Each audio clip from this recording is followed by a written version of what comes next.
उपदेशों में डूबा रहता था। उसके प्रति भी राजा के मन में बहुत सम्मान था। सोचा महावत ही कुछ कर सके। जन्म जन्म का जैसे इन दोनों का साथ था, इस हाथी का और महावत का। बुद्ध ने अपनी कहानियों में कहा भी है कि तू इस बार ही इस हाथी के साथ नहीं है, पहले भी रहा है। यहां सब जीवन जुड़ा हुआ है।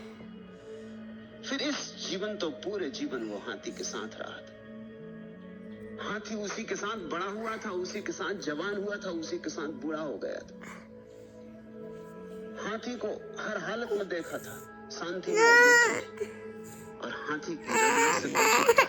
राजा को याद आई शायद वह बूढ़ा महावत ही कुछ कर सके। उसे खबर दी गई। वह बूढ़ा महावत आया। उसने अपने पुराने अपूर्व हाथी को कीचड़ में फंसे देखा। वह हंसा, खिलखिला के हंसा, और उसने किनारे से संग्राम भेरी बजाई। युद्ध के नगाड़ों की आवाज सुन जैसे अचानक बूढ़ा हाथी जवान हो गया और कीचड़ से उठकर किनारे पर आ गया। गीला हो गया। वह जैसे भूल ही गया अपनी वृद्धावस्था और अपनी कमजोरी। उसका सोया योद्धा जाग उठा और यह चुनौती काम कर गई। फिर उसे क्षण नोजी क्लीन करनी है। अनेक उपाय हार गए थे, लेकिन ये संग्राम भेरी, ये बजते हुए नगाड़े, उसका सोया हुआ सौरी जाग उठा। उसका शिथिल पड़ गया, खून फिर दौड़ने लगा। वो भूल गया एक क्षण को। यादें आ गई होंगी पुरानी। फिर जवान उठा। क्षण की भी देर न लगी। सुबह से सांझ हुई जा रही थी। सब उपाय हार गए थे। मामा जी और ऐसी मस्ती और ऐसी सरलता और सहजता से बाहर आया कि जैसे न वहाँ कोई कीचड़ हो और न वह कभी फंसा ही था। किनारे पे आकर वह हर्षोन्माद में ऐसे चिंगाड़ा जैसा कि वर्षों से लोगों ने उसकी चिंगाड़ सुनी ही नहीं थी। वह हाथी बड़ा आत्मवान था। वह हाथी संकल्प का मूर्त रूप था। भगवान के बहुत से भिक्षु भी उस बूढ़े महावत के साथ ये देखने तालाब के किनारे पहुंच गए थे। उन्होंने सारी घटना भगवान को आकर सुनाई। और जानते हैं भगवान ने उनसे क्या कहा? भगवान ने कहा, भिक्षुओं, उस अपूर्व हाथी से कुछ सीखो। उसने तो कीचड़ से अपना उद्धार कर लिया, तुम कब तक कीचड़ में फंसे रहोगे? और देखते नहीं कि मैं कब से संग्राम भेरी बजा रहा हूं। भिक्षुओं, जागो और जगाओ अपने संकल्प को। वह हाथी भी कर सका। वह अति दुर्बल बूढ़ा हाथी भी कर सका। क्या तुम न कर सकोगे? मनुष्य होकर, सबल होकर, बुद्धिमान होकर क्या तुम न कर सकोगे? क्या तुम उस हाथी से भी गए बीते हो? चुनौती लो उस हाथी से। तुम भी आत्मवान बनो और एक क्षण में ही क्रांति घट सकती है। एक क्षण में ही, एक पल में ही स्मरण आ जाए, भीतर जो सोया है जग जाए। तो न कोई दुर्बलता है, न कोई दीनता है। स्मरण आ जाए, न कोई कीचड़, न तुम कभी फंसे थे। ऐसे बाहर हो जाओगे। भिक्षुओं, अपनी शक्ति पर श्रद्धा चाहिए, त्वरा चाहिए। भिक्षुओं, तेजी चाहिए। एक क्षण में काम हो जाता है, वर्षों का सवाल नहीं। लेकिन सारी शक्ति एक क्षण में इकट्ठी लग जाए, समग्रता से, पूर्ण रूपेण। और बुद्ध ने फिर कहा, और सुनते नहीं, मैं संग्राम भेरी कब से बजा रहा हूं। तभी उन्होंने ये गाथा निकाली। ये छोटी सी घटना, रोज ऐसी घटनाएं घटती हैं, लेकिन बुद्ध ने बड़ा इत्र निचोड़ा। पहले तो इस छोटी सी कहानी ठीक ठीक हृदयंगम हो जाने दे। यह हाथी साधारण हाथी न था, महाबलवान था। तो ख्याल रखना, महाबलवान की भी ऐसी दशा हो जाती। इसलिए बल से कभी धोखा मत खाना। आज बलवान हो, कल निर्बल हो जाओगे। बड़ी शक्ति है, कल सब शक्ति छीन हो जाएगी। आज जवान हो, कल बूढ़े हो जाओ। एक बूढ़ा आदमी रास्ते से जा रहा था। बुद्ध एक वृक्ष के नीचे बैठे थे।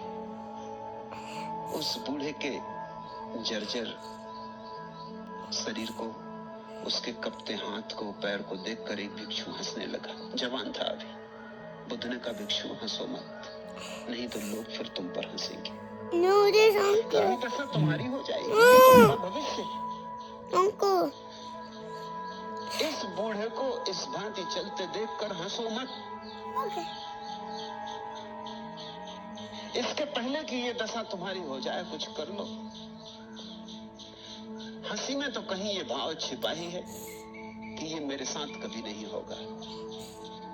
देखते नहीं, किसी को हारा देखते हो तुम हंसते हो। तुम ये कभी सोचते नहीं कि जो हार आज इस आदमी की हो गई, कल ये भी जीता हुआ था। आज जो चारों खाने चित्त पड़ा है, कल न मालूम कितने लोगों को इसने चारों खाने चित्त किया था। तुम आज हो सकता है किसी की छाती पे बैठे हो। ये सदा रहेगी नहीं बात। यहाँ सदा कुछ भी नहीं रहता। यहाँ चीजें रोज बदलती हैं, प्रतिपल बदलती हैं। आज जो शक्ति में है, कल शक्तिहीन हो जाता। आज जो सत्ता में है, कल सत्ता के बाहर हो जाता। और मजा यह है इस दुनिया का, अंधापन ऐसा है कि जो भी सत्ता में आता है वो यही सोचता है कि अब आ गया, अब कभी बाहर नहीं होना।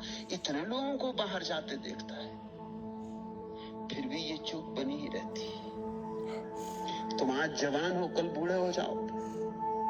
और ये मत सोचना कि तुम्हारे साथ जगत का नियम कोई अपवाद का व्यवहार करेगा। यहाँ अपवाद होता ही नहीं। जगत के नियम निरपवाद है। आज जीते हो, कल मरोगे। अर्थी देख के दया मत खाना, क्योंकि वो अर्थी तुम्हारी ही है। अर्थी देख के जागो, दया खाने से क्या होगा। ये मत कहो कि बेचारा मर गया। जब तुम कहते हो कि बेचारा मर गया, तो उसमें कहीं ये भाव छिपा ही होता है कि हम भले अभी तो नहीं मरे। कहीं दूर ये ध्वनि होती है कि हमको नहीं मरना है, ये बेचारा मर गया। तुम्हें अपने बेचारेपन की याद आती जब कोई मरता है?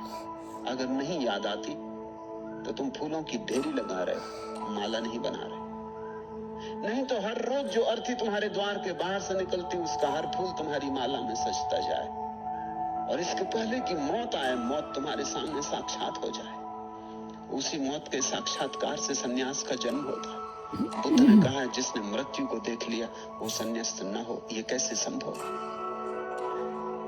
सन्यास का अर्थ इतना ही है कि मौत तुमसे जो छीन लेगी, हम उसे स्वेच्छा से दे देते हैं। हम कहते हैं ठीक, ये छीन ही जाने वाला है, इसको पकड़ रखने में व्यर्थ परेशानी क्यों लेनी। पहले पकड़ने की परेशानी लो, फिर छीने जाने का दुख भोगो।